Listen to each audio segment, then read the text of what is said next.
दोस्तों, आप लोग सुन रहे हैं हॉर्स की कहानियाँ। जब इंसान की सांसें भी थमने लगे, जब इंसान की रूह भी कांपने लगे, तो अंदाज़ा लगा लीजिएगा कि उस इंसान के जहन के अंदर कैसा माहौल होगा। मान लीजिए कि आप कहीं काम करते हैं और अचानक से आपका कुछ ऐसी शक्तियों से सामना हो जाए जो अप्रत्याशित हो, जिन्हें देखने के बाद या यूँ कहे कि जिन्हें महसूस करने के बाद आपकी ज़िंदगी ही बदल जाए। दोस्तों, कुछ ऐसा ही हुआ गुजरात में एक एटीएम सर्विस कंपनी में काम करने वाले जितेंद्र के साथ। गुजरात में एक एटीएम सर्विस कंपनी में काम करने वाले जितेंद्र एक मध्यम वर्ग के इंसान थे। वो ना तो बहुत ही हाईफाई सोसाइटी के थे, ना ही बहुत ही गरीब। बस किसी तरह उनके जीवन का गुजारा चल जाता था, इतना वो कमा लेते थे। उनकी शादी को करीब 4 साल हो चुके थे। उन्हें एक बेटा भी था। वैसे तो जितेंद्र बहुत ज़्यादा पूजा पाठ नहीं करते थे, या यूँ कहा जाए कि बहुत ज़्यादा इन चीज़ों में उनकी आस्था नहीं थी, और अगर रास्ते में कोई मंदिर या मस्जिद मिल जाए तो अपना सिर जरूर झुका लेते थे। जितेंद्र की नौकरी का समय दिन में लगभग 9 घंटे का होता था, पर एटीएम मशीन का फॉल्ट आने पर उन्हें रात के किसी भी वक्त सर्विस देने जाना पड़ता था। अपने इसी काम के चलते वह एक रात अपनी बाइक लेके जा रहे थे। शहर से थोड़ी दूर एक रिहायशी इलाके के पास एक एटीएम में फॉल्ट हुई थी। उन्हें उसे ठीक करने के लिए जाना था।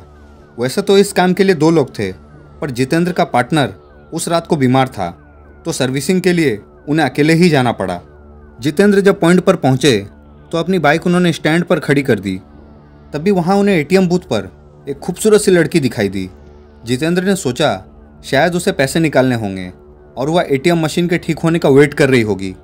फॉल्ट ठीक करने के लिए जैसे ही जितेंद्र एटीएम बूथ के अंदर गए तो वह लड़की भी उनके पीछे पीछे अंदर आने लगी। सिक्योरिटी गार्ड ने उन्हें बाहर रुकने के लिए कहा। अब जितेंद्र अपना काम शुरू कर चुके थे। तभी अचानक उनकी नज़र उस एटीएम के बाहर पड़ी।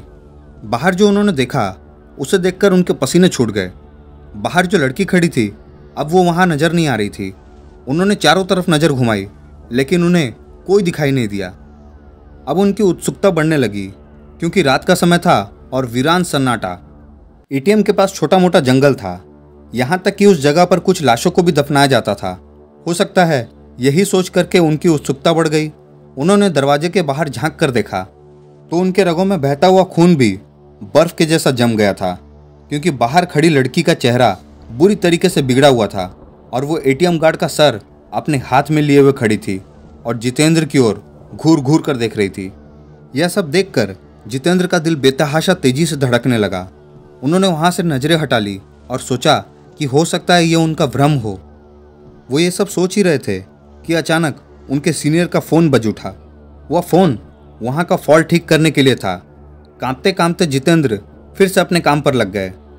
थोड़ी ही देर में उन्होंने एटीएम मशीन ठीक कर ली। इस बार एटीएम बूथ के बाहर देखने पर सब कुछ नॉर्मल लग रहा था।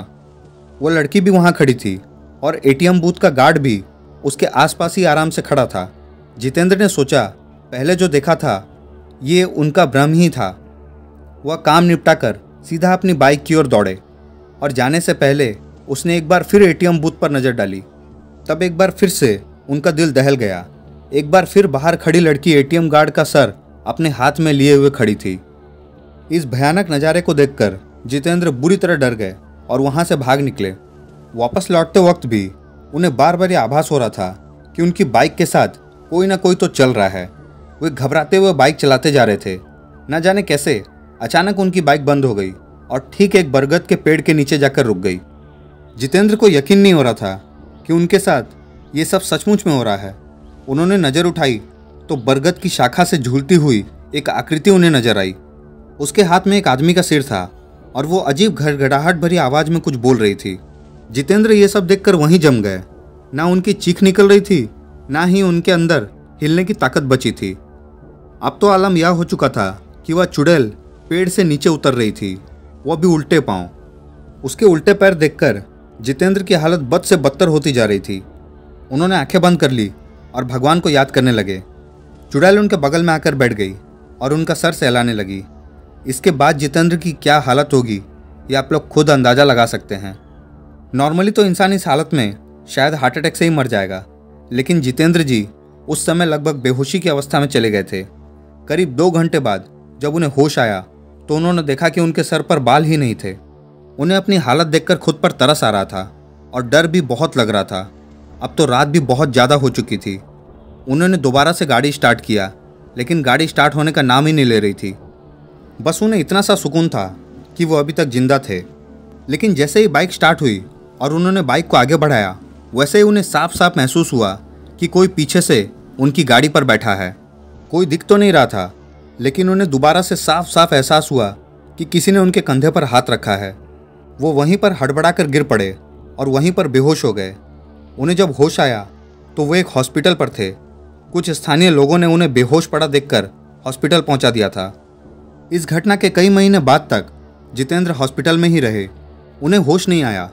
उन्हें कई महीनों तक होश नहीं आया। कई महीनों बाद जाकर उन्हें होश आया।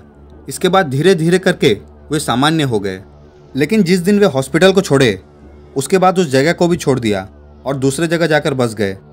डर इतनी बुरी चीज़ होती है कि जो इंसान को बर्बाद करने में वक्त भी नहीं लगाती। उन्होंने बाद में ये पता लगाने की कोशिश भी नहीं की कि आखिर उनके साथ ऐसा क्या हुआ था और क्यों हुआ था। आखिरकार वो चुड़ैल कौन थी। लेकिन इन 4-5 दिनों में उनके भाई को कुछ ऐसी चीज़ें पता चली जो उनके भाई को भी डराने के लिए काफ़ी थी। उन्हें पता चला कि जितेंद्र एक लड़की से प्यार करते थे। क्योंकि जितेंद्र शादीशुदा थे, इसलिए उन्होंने उस लड़की को धोखा दे दिया। वह लड़की यह सहन नहीं कर पाई और उसी पेड़ के नीचे अपनी जान दे दी थी। जितेंद्र तो यह जान भी नहीं पा रहा था, क्योंकि जिस दिन उसने उस लड़की को छोड़ा था, उसके बाद से उन्होंने पलट कर कभी जानकारी लेने की कोशिश नहीं की। लोग कहते हैं कि वही लड़की है जो उस बरगद के पेड़ के पास रहती है। जो कोई भी उस रास्ते से गुजरता है, कभी कभी उसे असामान्य घटना का सामना करना पड़ जाता है। क्योंकि जितेंद्र पहली बार उस रास्ते से गुजरे थे, इसलिए उनके साथ भी असामान्य घटना घट गई। लेकिन शायद उसने जितेंद्र को मारा नहीं। हो सकता है प्यार अभी भी बाकी है, लेकिन ऐसा करना हरदम गलत है। उनके भाई बाद में ये सारी बातें जितेंद्र को बताई। जितेंद्र को बहुत ही पछतावा हुआ। लेकिन दोस्तों, गलती करने के बाद पछताने का कोई मतलब नहीं है। इसलिए दोस्तों, इस तरीके की गलती ज़िंदगी में कभी मत करिएगा और ना ही कभी किसी को करने दीजिएगा, क्योंकि हर एक इंसान अपने में बहुमूल्य होता है। दोस्तों, अगर यह कहानी आप लोगों को पसंद आई तो चैनल को लाइक, शेयर, सब्सक्राइब जरूर करें और बेल आइकन को दबाने के साथ साथ ऑल पर भी क्लिक कर लें, ताकि और भी डरावनी और मज़ेदार कहानियाँ आप लोगों तक पहुँच सके।